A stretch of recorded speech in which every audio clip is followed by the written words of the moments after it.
I just got back home from watching Supergirl, and here are my non-spoiler thoughts. To start this off, I do want to say I really wanted to like this movie more than I really did. I went in completely blind. I chose not to read the Woman of Tomorrow comic because I knew this movie was adapting it, so I thought maybe reading it would like set my expectations too high.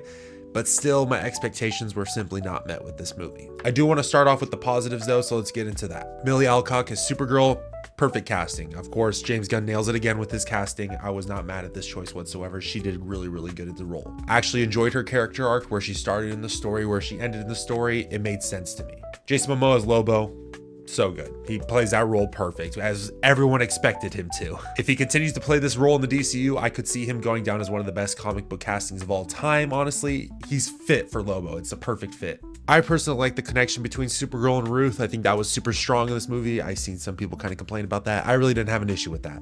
But let's get into the things that, in my opinion, just didn't really work in this movie. First off, the villain's just kind of this generic, pure evil villain. He doesn't really have a strong connection to the story, as much as I wanted him to, at least. He's there.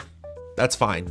He did what he needed to do in this movie. A lot of the humor didn't really hit for me. It felt like a lot of recycled material, like a lot of the jokes I kind of almost have heard before. There's a specific one that I definitely have heard before in another MCU movie. And as much as I like Jason Momoa as Lobo, his character felt very forced into the story, like they just wanted to satisfy fans and put him in this movie. A lot of the action scenes, I could not tell what was going on. They were just not shot well, in my opinion. There was one specific fight, like the very first fight of the movie, where they had such a cool concept with like a device that would like teleport characters around, and still the fight choreography just didn't fit what I wanted it to. Like at one point, Supergirl uses the device and like teleports away, and the characters clumsily run into each other. Like, that was just kind of corny in my opinion. And the final fight's needle drop is a little rough. That was probably the best looking action scene that we got, and then the music just did not fit what was kind of going on in the scene. It was just kind of a little frustrating. It took me out of the movie, in my opinion. Like I said, I really wanted this movie to be better than it was. I was really excited for this movie. I was kind of hoping we were going to finally get a good female-led superhero movie, but they just kind of keep messing it up for some reason.